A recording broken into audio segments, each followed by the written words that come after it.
Try to trace the call. Take a step and you will show. Psychologically astute.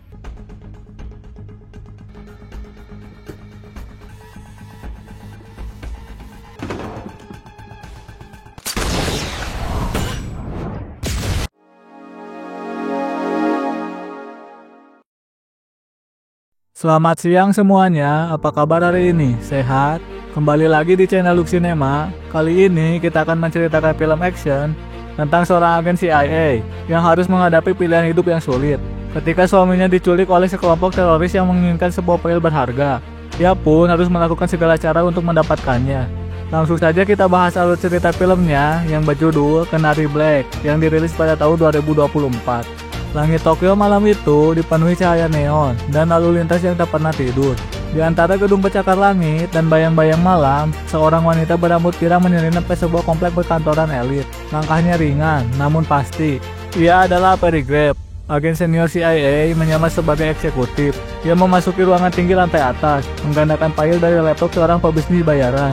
Dalam hitungan detik, dia mengalahkan dua penjaga yang masuk mendadak, tanpa suara, tanpa ampun. Begitu flash disk berada di tangannya, ia menghilang ke dalam kegelapan kota.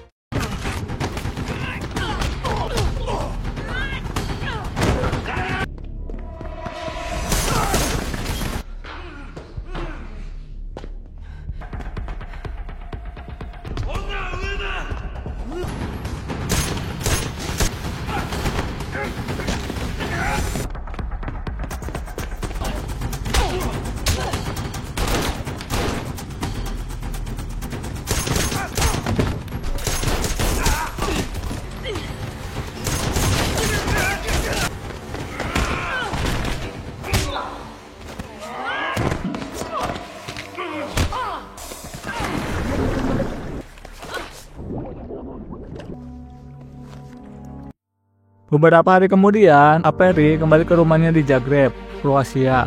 Rumah kecil yang hangat, dipenuhi cahaya sore yang menyentuh lembut rak buku dan dinding-dinding batu. Suaminya, David Brock, menyambutnya dengan pelukan erat dan senyum yang tulus. Hari itu ulang tahun pernikahan mereka yang ketiga. Di dapur, keduanya tertawa, memasak bersama, mengenang pertemuan pertama mereka. Perry yang biasanya penuh kontrol, tampak benar-benar manusia di sisi David, bahagia.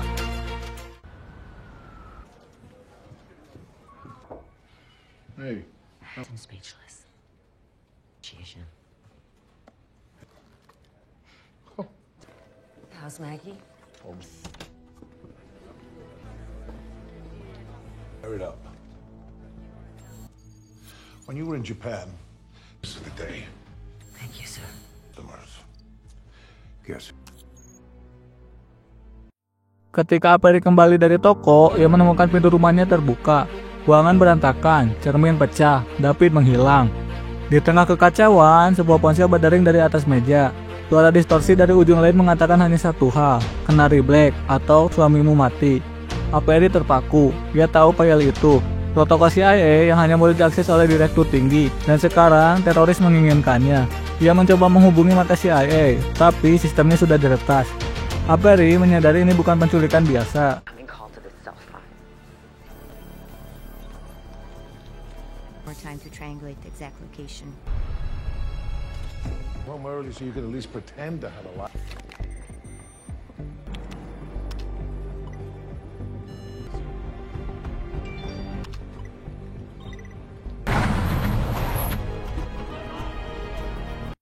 Mengikuti petunjukan dari panggilan itu, Perry menelusuri lokasi di Zagreb yang dia tinggalkan. Dia menemukan cincin David di lantai, lalu mendengar bunyi ponsel lain berdering. Saat menginjak ubin lantai, ia sadar dirinya berdiri di atas bom tekanan. Detik-detik mencekam berlalu. Dengan tenang, ia menggunakan kaki meja untuk menahan tekanan, melempar bahan peledak itu keluar dari jendela. Ledakan menghantam langit malam, kaca bergetar, tapi Perry selamat. Wajahnya dingin, waktu sudah habis, dan nyawa David tergantung di ujung file terlarang itu.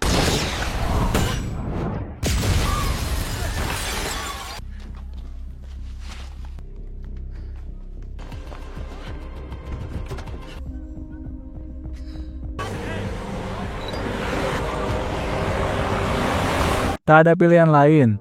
Perry menyusup ke markas rahasia CIA di Swiss, menyamar sebagai dokter, dan masuk ke ruangan tahanan.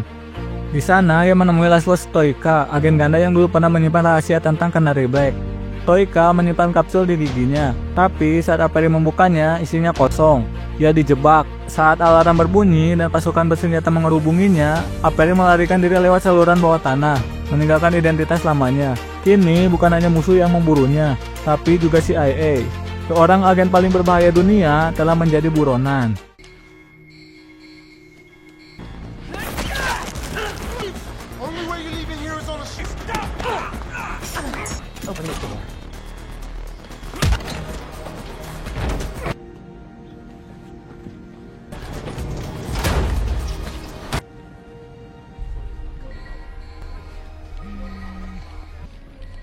Yes, sir. Avery berada di hotel kecil yang terletak di kawasan kumuh di luar kota. Lampu-lampu neon berkelip di luar jendela kamar, menciptakan bayang-bayang menari di dinding. Ia menghubungi hackernya, seorang mantan agen bernama Rick, untuk mendapatkan akses ke data CIA yang membantunya menemukan Canary Black. Rick yang dulu bekerja dengan Avery menanggapi dengan nada khawatir, memperingatkan agar tidak melibatkan terlalu banyak orang. Tapi Avery sudah terlalu jauh, dan ia tahu bahwa David kini berada di ujung tanduk, tergantung pada satu keputusan.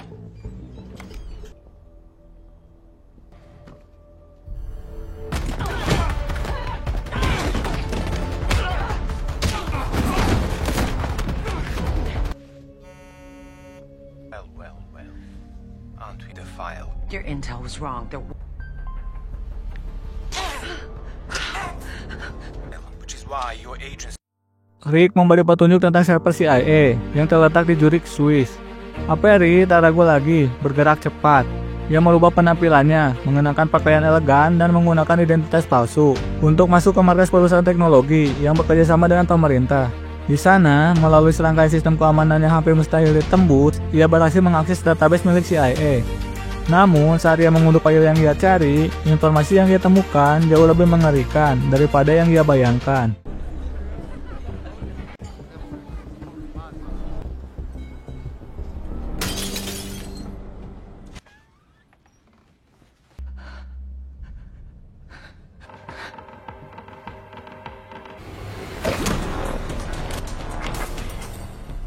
Scream.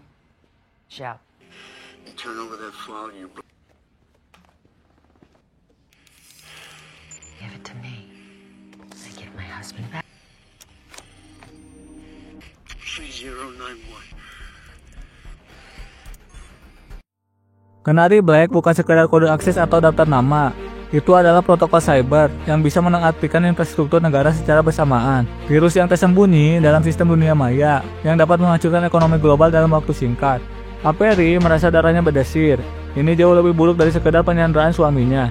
Jika virus ini sampai keluar, dunia akan terjerumus dalam kehancuran. Dan dalam misi ini, ia menjadi satu-satunya orang yang bisa menghentikan bencana itu.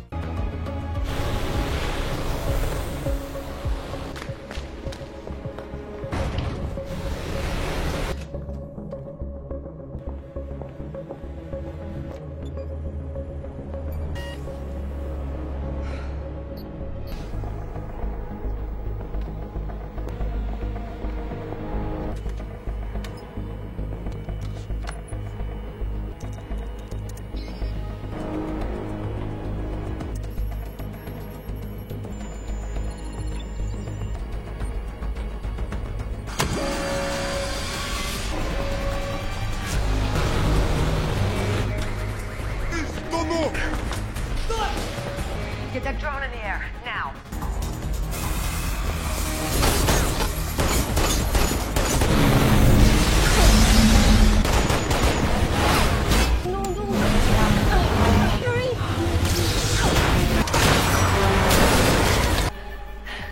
Meet me where we first met. Oh, right? Get your laptop. I need to know what's on. I'm so fucked. Is it targeted? Geo-targeting and geo-fencing. Di tengah pencarian, sesuatu yang lebih mengejutkan terjadi. Avery bertemu dengan Jarvis Hedlund, seorang mantan agen CIA yang juga memburu para pelaku di balik rencana jahat ini. Jarvis menawarkan bantuan, tetapi ada sesuatu dalam tatapannya yang membuat Avery merasa curiga.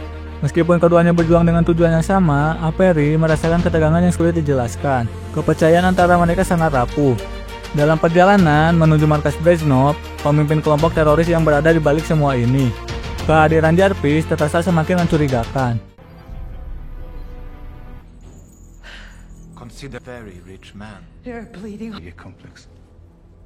Those files. Millions. My father was a picture.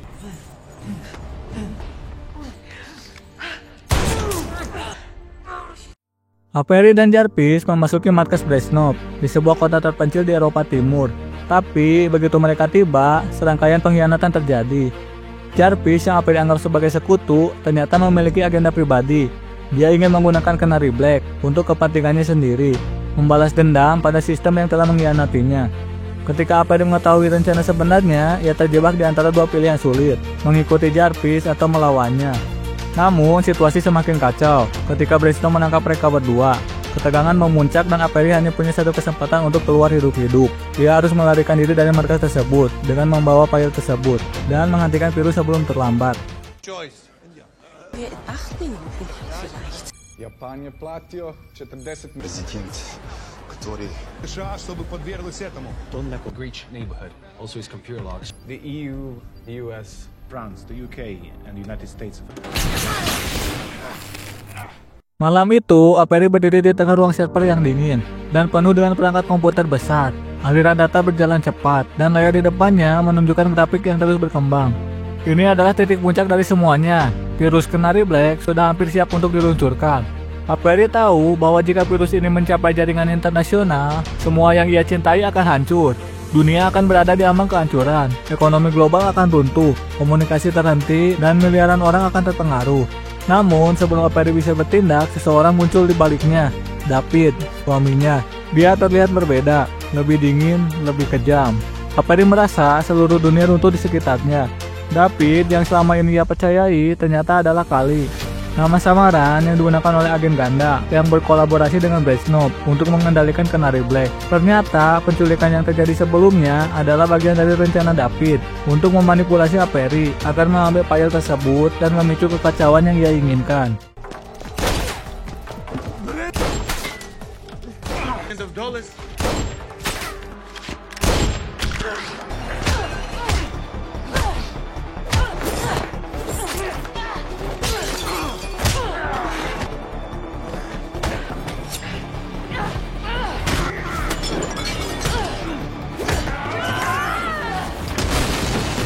Avery merasa perasaannya menghimpitnya, tetapi ia tahu bahwa ia harus menyelesaikan ini. Dengan cepat, ia menghentikan proses pengunggahan virus, menekan tombol yang akan membatalkan penyebaran Canary Black yang sudah hampir mencapai 100%. Dalam detik-detik terakhir, virus itu berhasil dimatikan, menyelamatkan dunia dari kehancuran. Namun, keadilan tidak datang dengan mudah. Seorang agen CIA datang ke tempat kejadian, terlambat untuk menghentikan pertempuran. Avery menatap tubuh David, dan tanpa berkata-kata, ia menyerahkan dirinya pada mereka. Dia tahu bahwa meskipun dia telah menyelamatkan dunia, harga dari tindakannya adalah kehilangan segalanya. You broke. Your co-conspirator husband killed. Anyone that crosses your path. You do not exist. Light. Hang it up. Seems you require medical attention. Right about now. Quite the tempest you've stirred. Dalam adegan penutup, Avery terlihat di fasilitas yang lebih aman. Ia berjalan keluar dari bangunan dengan identitas baru, diberi kesempatan untuk melanjutkan hidup. Namun, saat ia melangkah keluar, ia merasakan seberkas cahaya dari cincin pernikahannya yang tergeletak di atas meja. Sebuah tanda bahwa meskipun dunia telah berubah, luka di dalam hatinya tidak akan pernah benar-benar sembuh. Namun, Avery tetap melangkah maju, mencari kedamaian di dunia yang penuh ketidakpastian ini.